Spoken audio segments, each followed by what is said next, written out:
Police દ્વારા ગેરકાયદેસર હથિયારો રાખતા અને સપ્લાયરો ઉપર ઘોષ બોલાવીને કાયદેસરની કાર્યવાહી હાથ ધરવામાં આવી.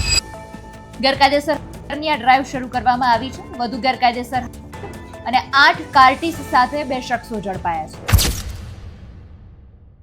નમસ્કાર, આપની સાથે હું આકાંક્ષા. તમે જોઈ રહ્યા છો રાજકોટ શહેરના એક સમાચારની વાત કરવી છે. થોડા દિવસો પહેલા એક એવી ઘટના સામે આવી હતી કે જેમાં પોલીસમેનના ભત્રીજાનું ગેરકાયદેસર હથિયાર વડે ફાયરિંગ કરીને તેની હત્યા કરી નાખવામાં આવી હતી. જોકે આ ઘટના બાદ અત્યારે પોલીસ વિભાગ સફાળે જાગી ઉઠ્યું છે. પોલીસ દ્વારા ગેરકાયદેસર હથિયારો રાખતા અને સપ્લાયરો ઉપર ઘોષ બોલાવીને કાયદેસરની કાર્યવાહી હાથ ધરવામાં આવી છે. આજે આખી ડ્રાઈવ શરૂ કરવામાં આવી છે. પીસીબી બાદ ડીસીબી દ્વારા પણ ગેરકાયદેસર હથિયારની આ ડ્રાઈવ શરૂ કરવામાં આવી છે. વધુ ગેરકાયદેસર હથિયાર અને 8 કાર્ટીસ સાથે 2 શખ્સો ઝડપાયા છે. આખી જે અત્યારે ડ્રાઈવ શરૂ કરવામાં આવી છે તે પગલે પ્રતિક્રિયા સામે આવી છે, તો તેને સાંભળીએ. માનનીય CP sir Brajesh Kumar Jha sir અને એડિશનલ સીપી સર ચૈતન્ય મંડલિક સર દ્વારા રાજકોટ શહેર સહિત આખા સૌરાષ્ટ્રમાં જે ગેરકાયદેસર હથિયારોનું નેટવર્ક ચલાવતા આરોપીઓ છે એની ઝડપી કરવા માટે અને એના વિરુદ્ધ ગુના દાખલ કરવા માટે, એની પાસેથી ગેરકાયદેસર હથિયાર કબજે કરવા માટે ક્રાઇમ બ્રાન્ચને સૂચના આપવામાં આવેલ હતી. એસીપી શ્રી ભરત બસિયા સાહેબના નેતૃત્વમાં પીઆઈ શ્રી એસ ચાવડા સાહેબ, પીઆઈ શ્રી મનોજ ડામોર સાહેબ, પીઆઈ શ્રી ચિરાગ જાદવ સાહેબની ટીમો દ્વારા છેલ્લા 5-7 દિવસથી આ બાબતે કાર્યવાહી ચાલતી હતી. અને પીએસઆઈ શ્રી એસએમ રાણાની ટીમ દ્વારા ગઈકાલે એક આરોપી જે વાવડી રસુલપુરા રોડ પર હતો, એનું નામ રહીમભાઈ ઉર્ફે જામનગરી સંધી હતું. એની પાસેથી એક દેશી બનાવટની પિસ્તલ, એક તમંચો અને 6 જીવતા કાર્ટ્રીજ બરામદ કરવામાં આવેલ છે.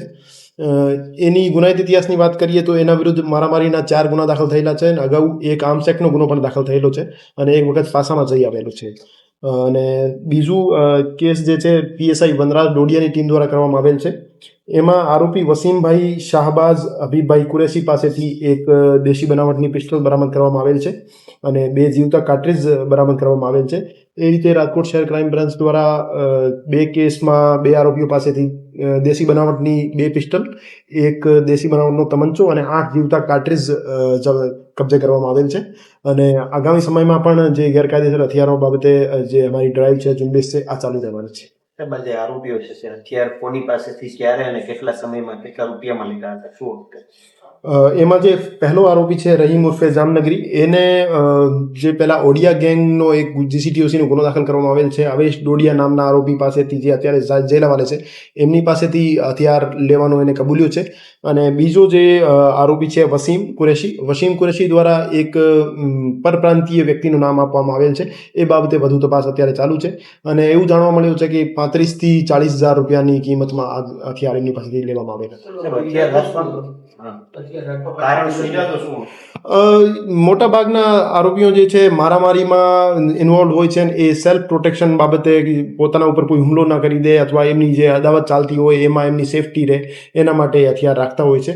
એને ફાયરિંગ કર્યાનો કોઈ બનાવ હજુ સુધી સામે નથી આવ્યો. જોકે અત્યારે આ ડ્રાઈવ ખૂબ જરૂરી બાબત છે, કારણ કે થોડા દિવસોની અંદર જ ઘણી બધી એવી ઘટનાઓ સામે આવી છે કે જેમાં રાજકોટ શહેરમાં જ હત્યા કરી નાખવામાં આવી હોય અને જાણે કે કાયદો વ્યવસ્થા, પોલીસ પ્રશાસન, તેને કોઈ જ પ્રકારનો ડર ના હોય, આવી ઘટનાઓ વારંવાર પ્રકાશમાં આવી છે. એટલે આ દિશામાં જે ડ્રાઈવ કરવામાં આવી છે, લાલ આંખ કરવામાં આવી છે અને જે અત્યારે કડક કાર્યવાહી કરવામાં આવી છે, જે ખરેખર ખૂબ જરૂરી છે.